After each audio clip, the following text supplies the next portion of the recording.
Segundo a Organização Mundial de Saúde, a depressão afeta 340 milhões de pessoas e causa 850 mil suicídios por ano em todo o mundo. Aqui no Brasil, são mais de 17 milhões de depressivos.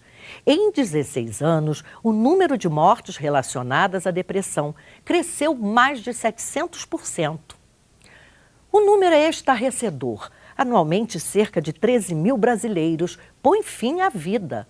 A maioria dos suicídios está relacionada a casos de depressão. A média é de 28 mortes por dia. Esse distúrbio, somado a altas taxas de suicídio, já é considerado um caso de saúde pública no Brasil. A previsão é que seja a principal causa de afastamento do trabalho em 2020. O programa Inclusão vai mostrar a dura realidade de quem sofre com esse distúrbio. Psiquiatras alertam para um perigo que ronda famílias do mundo inteiro: o suicídio. Depressão, a dor da alma. Este é o tema do programa Inclusão, que começa agora. O diagnóstico de depressão ele tem que ser feito pelo psiquiatra, porque ele inclui sintomas, mas ele também tem que excluir alguns sintomas e fazer diagnóstico diferencial com doenças psiquiátricas e doenças não psiquiátricas.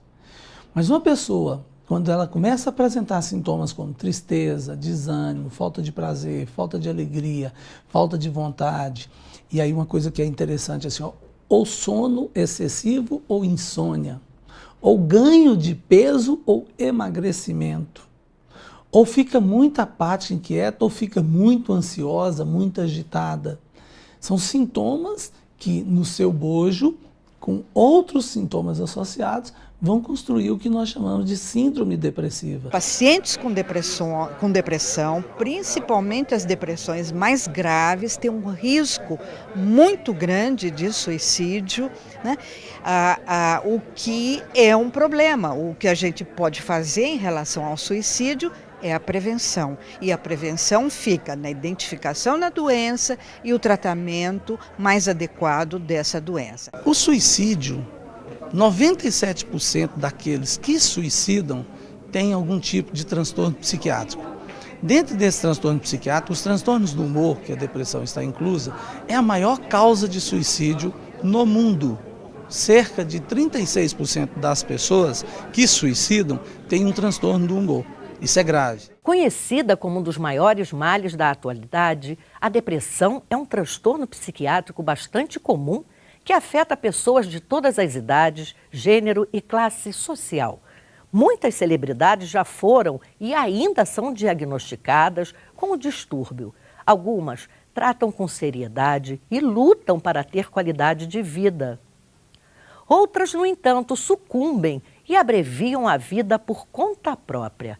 É o que vamos mostrar agora. Todos esses notáveis, conhecidos e reconhecidos pelo trabalho de excelência que marcou a carreira de cada um, junto ao público, na história da aviação, na área musical e no mundo das artes cênicas, decidiram pôr fim à vida. A notícia de suicídio surpreendeu e causou comoção dos fãs, familiares e admiradores.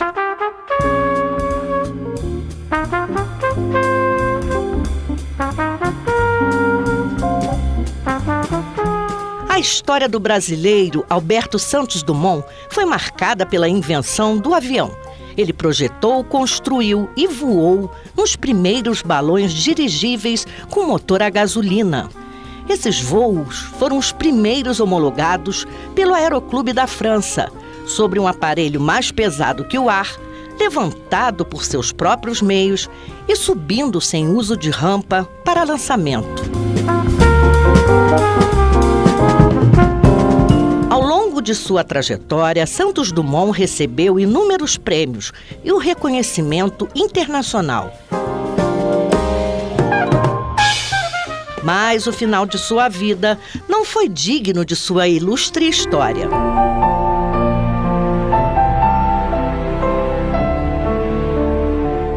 O inventor do avião terminou seus dias abatido por depressão aguda. Seu invento, criado para facilitar e encurtar distâncias, passou a ser usado com fins bélicos. Amargurado e deprimido, Santos Dumont se enforcou com a própria gravata num quarto da cidade de São Paulo.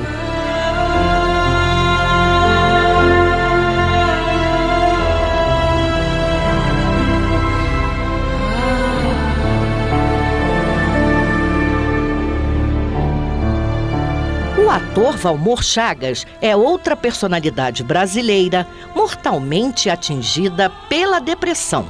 Considerado um dos grandes atores do teatro brasileiro e com mais de 60 anos de carreira, o artista gaúcho atuou em mais de 40 peças teatrais, participou de 20 filmes e em mais de 30 novelas. Um dia, a minha amiga, que estava sozinha em casa, distraída, assobiou uma pequena frase melódica de Beethoven.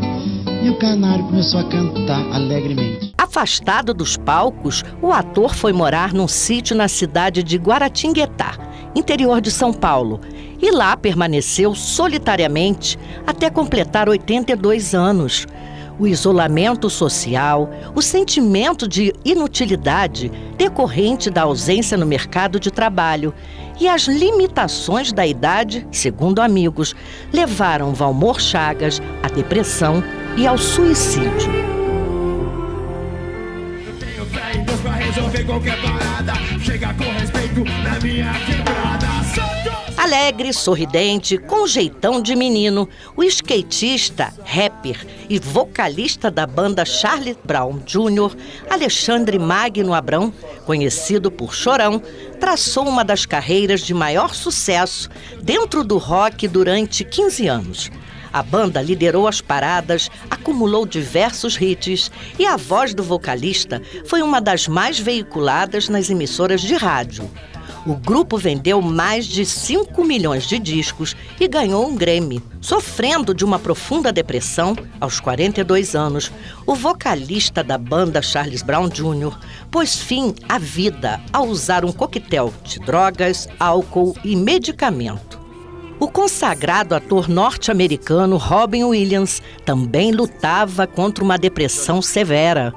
Ele começou sua carreira em 1977 na televisão fazendo comédia. Além de comediante, Williams tem no currículo filmes que comoveram grandes plateias. Entre eles, Bom Dia Vietnã, Sociedade dos Poetas Mortos, O Pescador de Ilusões e Gênio Indomável, que lhe rendeu o Oscar. Para muitos, sua interpretação memorável foi o da senhorita Dalby Fire, do filme Uma Babá Quase Perfeita. Ah! Meu Deus! Para o empresário, o ator ficou devastado quando seu programa de TV foi cancelado. Ele se sentiu derrotado. A depressão veio em seguida. Robin Williams se enforcou com um cinto. Eu sempre achei que a pior coisa da vida era chegar ao fim dela sozinho. Hoje, sei que, na realidade, a pior coisa é terminar a vida cercado de pessoas que fazem você se sentir sozinho. Ninguém está livre de sofrer um surto depressivo. Esse fenômeno é global, ressaltou o jornalista e âncora do Jornal da Band, Ricardo Boechat. Para ele, a depressão não escolhe a vítima e castiga sem piedade e, da mesma forma, pobres e ricos, anônimos e famosos. Em agosto deste ano, o jornalista Ricardo Boechat ficou afastado por uma semana de suas atividades na emissora. Ao retornar até a linha, ele fez questão de contar para seu público que teve um surto depressivo agudo. Boechat ressaltou que todos precisam estar bem informados sobre o distúrbio que afeta milhares de brasileiros. A depressão é a doença que mais cresce no mundo. Hoje, a incidência da depressão só é superada pela incidência de doenças cardíacas. Fica claro que é importante não esconder a doença, não esconder a depressão, não tratá-la na clandestinidade. É importante aceitá-la e combatê-la, e todo o silêncio do próprio doente ou de quem está à sua volta dificulta a recuperação. Encontrar quem nos ouça num momento de crise pode fazer diferença, diminuir a ansiedade, reduzir o tamanho do conflito e ajudar a preservar a vida. Estes são os objetivos do Centro de Valorização da Vida, o CVV, que presta apoio emocional por telefone em todo o país. Um serviço gratuito e que está disponível a qualquer hora do dia ou da noite para todas as pessoas. Valorizar a vida e prevenir o suicídio. Falar é a melhor solução. Ligue! CVV, bom dia. É assim que os voluntários do Centro de Valorização da Vida de Brasília, o CVV, atendem a quase 2.000 ligações por mês de pessoas aflitas, algumas em total desespero. São pedidos de socorro vindos do outro lado da linha, onde ninguém é identificado. A conversa entre atendente e usuário é sigilosa. Nós trabalhamos com os sentimentos das pessoas. Então, esse é um método para nós ficarmos junto com a pessoa, mesmo ela estando longe. Ela se sente próxima de nós, ela se sente apoiada e, com base nisso, ela vai cada vez mais exteriorizando seus sentimentos, seus problemas. E o nosso atendimento ele vai captando o sentimento das pessoas e trabalhando esses sentimentos, a fim de que ela melhore a condição interna dela. José é o nome fictício deste voluntário que há 21 anos doa 4 horas do seu dia para ajudar pessoas que sequer conhece. Segundo ele, o retorno para quem presta esse tipo de trabalho é garantido. A gente sempre pode dar uma ajuda para o próximo. Por pior que esteja a nossa situação, muitas vezes a gente está atravessando uma situação difícil da vida particular e a gente vem prestar um serviço voluntário e muitas vezes a gente se depara com uma situação que é 1000 vezes pior do que nós pensamos que a nossa seja, e que quando a gente sai, a gente vê que realmente a nossa situação é muito mais cômoda do que uma pessoa que está na iminência de um suicídio. CVV, bom dia. Aqui é o voluntário Gilson. Você gostaria de conversar? Fique à vontade. Há 15 anos, Gilson é um dos 64 atendentes do Centro de Valorização da Vida, que funciona na capital do país. E o que te motivou a fazer esse trabalho? Disponibilidade de tempo e amor ao próximo. O nosso trabalho é de apoio emocional. A pessoa se sente incomodada e está sofrendo naquele momento algum transtorno, alguma dificuldade, então ela liga para conversar. Então, através de uma escuta, de uma conversa participativa, de uma conversa empática, congruente, a gente consegue com que a pessoa desabafe, fale daquela situação que está incomodando. E falando, conversando com alguém que está ali disponível, sem julgamentos, sem avaliações, a pessoa consegue se acalmar. Um dos pontos principais do nosso trabalho é o sigilo. As pessoas que ligam, elas não têm a voz gravada, não têm absolutamente nenhum controle sobre elas. Não são identificadas. Não são identificadas, a não ser que elas digam o nome, mas não que nós vamos pedir, elas mesmo dizem. O Centro de Valorização da Vida de Brasília precisa de voluntários acima de 18 anos. Os interessados são treinados, capacitados e avaliados no próprio local para prestar um bom atendimento à população. O CVV é um dos serviços voluntários mais antigos do Brasil. É o primeiro em apoio emocional e prevenção ao suicídio. Claro, existem pessoas que ligam na iminência de suicídio, mas essa não é a regra geral. Sim. Normalmente as pessoas ligam por algum problema, uma depressão, algo que aconteceu de uma forma inesperada, um desespero momentâneo. O CVV ele facilita, disponibiliza condições para que o outro cresça, para que o outro enxergue a situação e consiga com as próprias forças, com as próprias conseguir sair daquela situação, resolver aquele problema.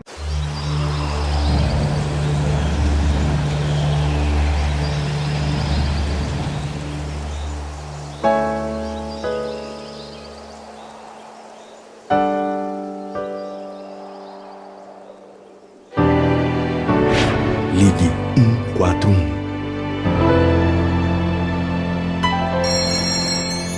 CVV, a linha da vida. Para os que desconhecem os impedimentos causados pela depressão, pode parecer apenas fraqueza, mas não é. O comum é a pessoa sofrer o estigma, a rejeição, o preconceito. O tema depressão está ausente nas conversas entre amigos, pais e filhos, escolas, consultórios médicos e na mídia de uma maneira geral. Desânimo, ansiedade, falta ao trabalho, evasão escolar, dificuldade de concentração e irritabilidade podem indicar um quadro de depressão. Vulneráveis, os jovens precisam de atenção da família e cuidados médicos constantes.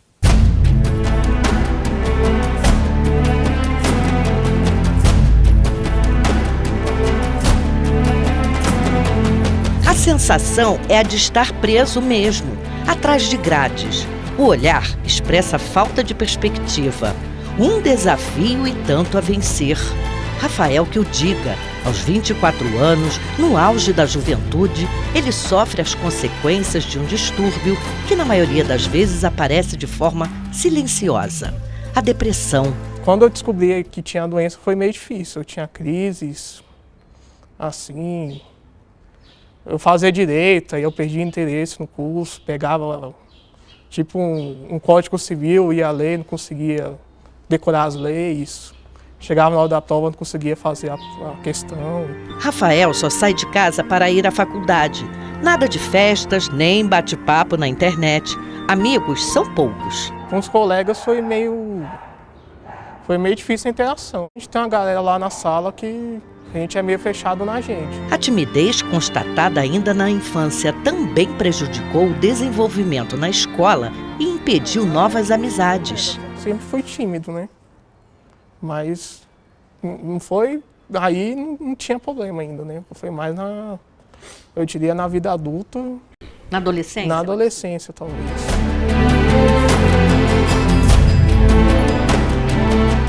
A depressão leva o rapaz ao isolamento. Qual é o seu sofrimento maior? Crise de choro e tal. Até por mais frustração por não ter conseguido formar no direito. Mas agora é mais, eu diria, às vezes tem muita disposição para fazer as coisas. Tipo, coisas que são mais fáceis para outras pessoas é difícil para mim. Tipo o quê? Tipo, ter uma rotina, assim, diária, assim, tipo... Eu diria, tipo, trabalhar o dia inteiro, ir para aula e depois ir para academia. Para mim, fazer isso iria ser uma... Tipo, só iria para academia e no máximo para aula. Né? Rafael diz que o antidepressivo que toma há 2 anos tem ajudado a combater o distúrbio. Melhorou um pouco porque eu fiquei mais disposto. E também, na hora do sono, eu tomo remédio e realmente ajuda a dormir. Mas você toma, além do antidepressivo, você toma remédio para dormir? Eu tomo remédio para dormir, que eu sofria muito com insônia, principalmente no começo. Apesar das dificuldades que ainda enfrenta por causa da depressão, Rafael tem obtido êxito em tarefas diárias. Antes eu não conseguia, não estava conseguindo ir para aula, agora hoje eu consigo ir para aula, consigo estudar, consigo... Até que estou dando conta do curso. Ao encerrar a entrevista, ele deixa um recado para os que sofrem com os sintomas da depressão. Eu vou ser bem sério, assim, você tem que procurar especialistas da área, procurar uma pessoa na família que você confie para falar, provavelmente seu pai, sua mãe, ou irmão até, e assim tentar melhorar a qualidade de vida.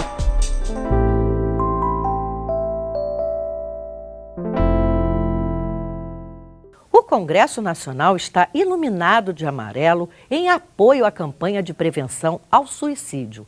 10 de setembro é o Dia Mundial de Combate a este mal, considerado a segunda maior causa de morte entre jovens de 15 a 29 anos.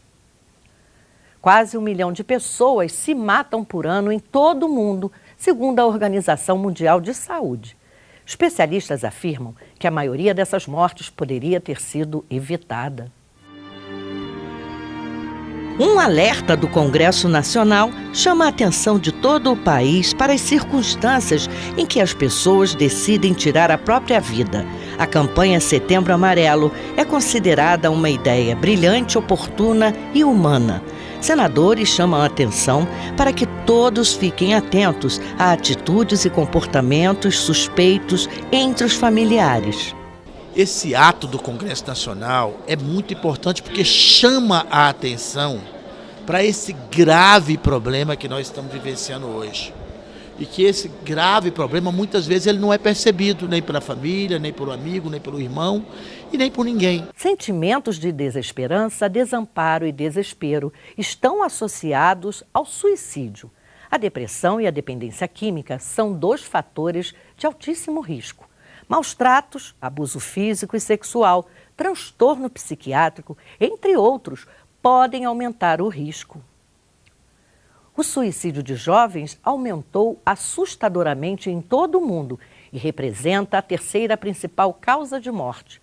O caso que vamos mostrar agora é um exemplo clássico de que a depressão e outros transtornos psiquiátricos podem destruir vidas e arruinar famílias inteiras. Bonita, elegante, vaidosa e muito delicada. Não faltam adjetivos para qualificar a goiana Lidiane Arantes Andrade. Uma moça de 28 anos, aparentemente alegre, feliz, independente, bem-sucedida na profissão, amada pela família e querida pelos amigos.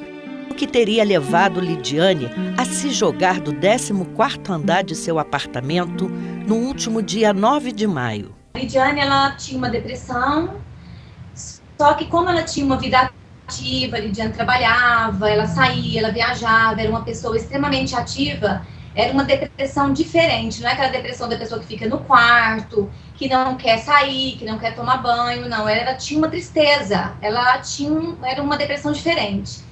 E ela também tinha uma síndrome, eles chamam síndrome de borderline, que seria um bipolar mais aguçado, onde ela tinha assim, transtornos de humor, às vezes ela estava muito triste, ou ela estava muito eufórica. Então, mas para nós, família, como ela vinha tratando, para nós ela estava bem nesse momento, né, quando ela teve suicídio. Lidiane cresceu numa família ao lado de 4 irmãs, era a caçula e desde pequena mostrava uma personalidade diferente. Há 5 anos, ela teve o primeiro surto depressivo agudo. Ela era muito ligada ao meu pai, muito. E a gente perdeu meu pai exatamente 5 anos, foi quando ela demonstrou mais essa depressão. Foi quando ela realmente ficou pior, foi com a morte do meu pai.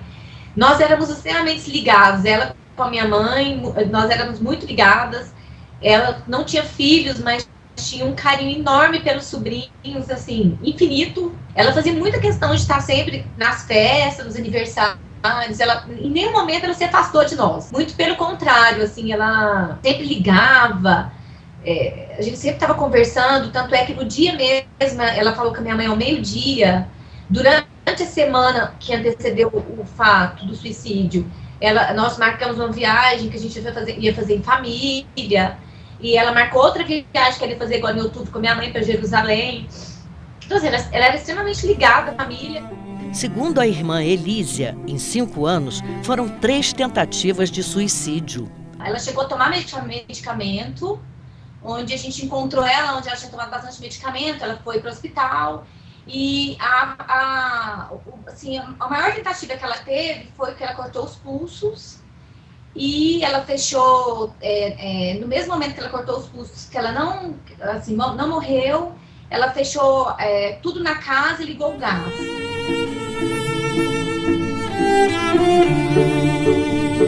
Para o psiquiatra e presidente da Associação Brasileira de Psiquiatria, Antônio Geraldo, é preciso estar atento a toda ameaça de suicídio. Nós sabemos que quem fala em suicídio pode vir a suicidar. No ano passado, no mundo, morreram 1 milhão de pessoas porque elas suicidaram. E isso era totalmente passível de reduzir, de prevenir, de trabalhar isso. Mas a gente não vê as campanhas nem de promoção de saúde, nem de prevenção de doença, infelizmente.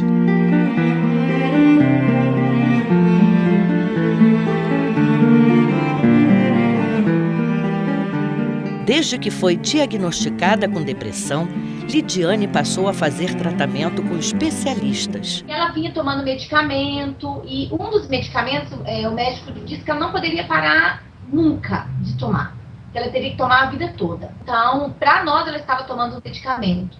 Nós só descobrimos que ela parou de tomar o medicamento quando ela realmente suicidou. Que a gente foi no apartamento dela e encontrou as receitas que ela não estava comprando os remédios, então ela não estava tomando. Lidiane abandonou o tratamento pouco antes de morrer. Antes, cuidava bem da saúde, fazia exercícios diariamente, praticava esportes. Sempre muito preocupada com o físico, tanto é assim que a alimentação dela também era muito regrada, tudo dela era muito extremo. Então, assim, a alimentação dela ela era extremamente regrada, ela fazia crossfit todos os dias da semana, tudo dela era muito. Ela foi criada com muito carinho, ela teve realmente assim, tudo que ela precisou, tudo que ela quis, ela formou, ela pós-graduou, ela estudou fora do país.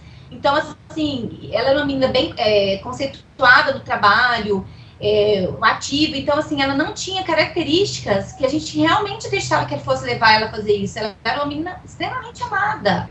Você acha que a saúde pública, de uma maneira geral, não leva a sério a questão das pessoas que sofrem com a depressão e que por algum motivo, de uma hora para outra, se suicidam? São 13 mil brasileiros por ano. Quando eles chegam a pessoa como ela, jovem, que tentou o suicídio, eles tentam não dar muita atenção porque eles acham que aquela pessoa está tirando o lugar de um doente de verdade. Só que, na verdade, ela também é doente. Ela ficou numa maca, com o pulso cortado, por mais ou menos umas 3 horas no corredor. Os médicos passavam, nem olhavam para ela. Eles tendem a fazer um pouco caso da pessoa que tentou o suicídio, porque eles acham que aquela pessoa não está doente e que ela está tirando o lugar de um doente.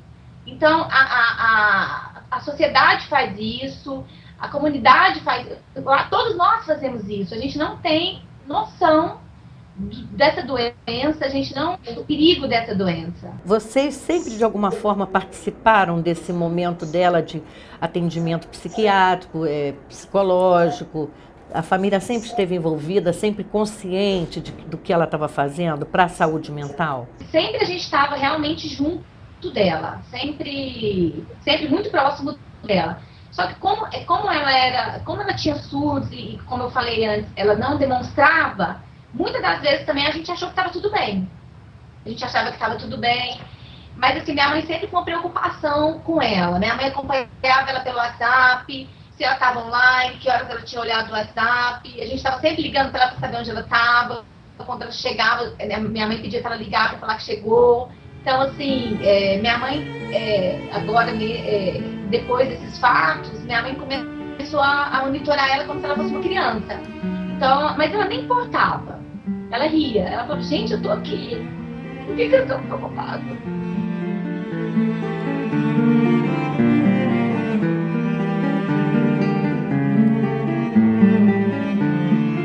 Nós do programa Inclusão nos solidarizamos com a dor dos familiares de Lidiane, em especial com Dona Aparecida, a mãe, e também com Elísia, Luciana, Ana Paula e Francilene, as 4 irmãs de Lidiane Arantes Andrade.